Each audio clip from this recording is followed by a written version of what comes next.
ಸ್ನೇಹಿತರೆ ಎಲ್ರಿಗೂ ನಮಸ್ಕಾರ. ಇವತ್ತಿನ ಈ ಒಂದು ಪ್ರೊಫೈಲ್ ಹೆಸರು ಕವಿತಾ ಅಂತೇಳಿ ಸ್ನೇಹಿತರೆ. ಇವ್ರದ್ದು ದೊಡ್ಡೇರಿ ಒಂದು ಹಳ್ಳಿ ಸ್ನೇಹಿತರೆ, ದೊಡ್ಡೇರಿ ಅಂತಕ್ಕಂಥದ್ದು.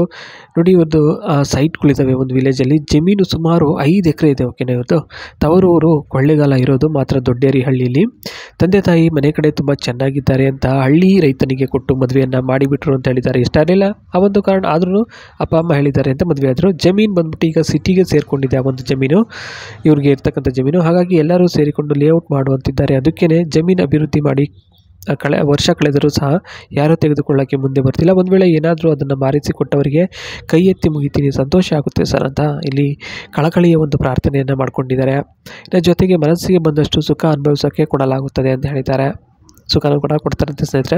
ನೋಡಿ, ಇನ್ನು ವ್ಯವಹಾರದ ಬಗ್ಗೆ ಒಂದಿಷ್ಟು ಅವರು ಹೇಳ್ಕೊಂಡಿರ್ತಕ್ಕಂಥದ್ದು ಏನಪ್ಪ ವ್ಯವಹಾರದ ಬಗ್ಗೆ. ಇಲ್ಲಿ ವ್ಯವಹಾರದಲ್ಲಿ ಮೋಸ ಆಗಿದೆ ಅಂತಂದರೆ, ಸಂಬಂಧಿಕರು ಹಾಗೂ ಸ್ನೇಹಿತರು ಸೈಟ್ ತಗೋಬಾರ್ದು ಅಂತ ಕೆಲವರಿಗೆ ಸುಳ್ಳು ಹೇಳಿ ಏನೇನು ಅಪಪ್ರಚಾರವನ್ನು ಮಾಡಿದ್ದಾರೆ.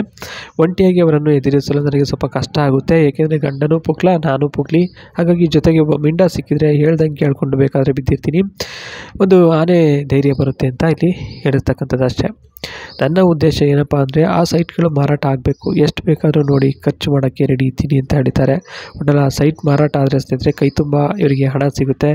ಜೀವನದಲ್ಲಿ ಒಳ್ಳೆ ಕಡೆ ಒಂದು ಮನೆ ನೋಡಿ ಸೆಟ್ಲ್ ಆಗಿಬಿಡ್ಬೇಕು ಅಂತ ಇವರು ನಿರ್ಧಾರವನ್ನು ಮಾಡಿದ್ದಾರೆ ಸ್ನೇಹಿತರೆ. ಇನ್ನು ಕಷ್ಟದ ಹಾದಿ ಯಾವ ರೀತಿ ಇತ್ತಪ್ಪ ಅಂದರೆ, ಇವರು ಬೆಳೆದು ಬಂದಂಥ ಒಂದು ಕಷ್ಟದ ಹಾದಿ. ಒಡವೆ ಎಲ್ಲ ಆಡ್ಬಿಟ್ಟು ಹಣವನ್ನು ತಂದು ಸೈಟ್ಗಳಿಗೆ ಸುರಿದಿದ್ದೀನಿ. ಓಕೆ, ಕಷ್ಟಪಟ್ಟು ಜೀವನ ನಡೆಸಿ ಹಗಲು ರಾತ್ರಿ ಅನ್ನೋದೇ ಮಾಡಿದ್ದೀನಿ ಸರ್.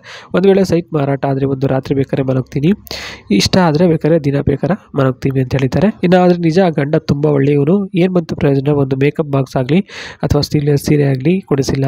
ಅದೇ ಅಲ್ವ ನಮಗೆ ಮುಖ್ಯ. ಅದೇ ಇಲ್ಲ ಅಂತಂದಮೇಲೆ ಒಳ್ಳೆತನ ತಗೊಂಡು ಏನು ಮಾಡಬೇಕು, ಹಣೆಗೆ ಹೆಚ್ಕೋಬೇಕಾ ಅಂತ ಹೇಳಿದ್ದಾರೆ. ಖಂಡಿತವಾಗ್ಲೂ ಸ್ನೇಹಿತರೆ, ಇಂದಿನ ಒಂದು ಕಾಲದಲ್ಲಿ ಒಳ್ಳೆತನಕ್ಕೆ ಬೆಲೆನೇ ಇಲ್ಲ. ಎಲ್ಲ ಹಣ, ಐಷಾರಾಮಿ, ದುಡ್ಡು ಅಂತ ಓಡ್ತಾ ಇದ್ದಾರೆ.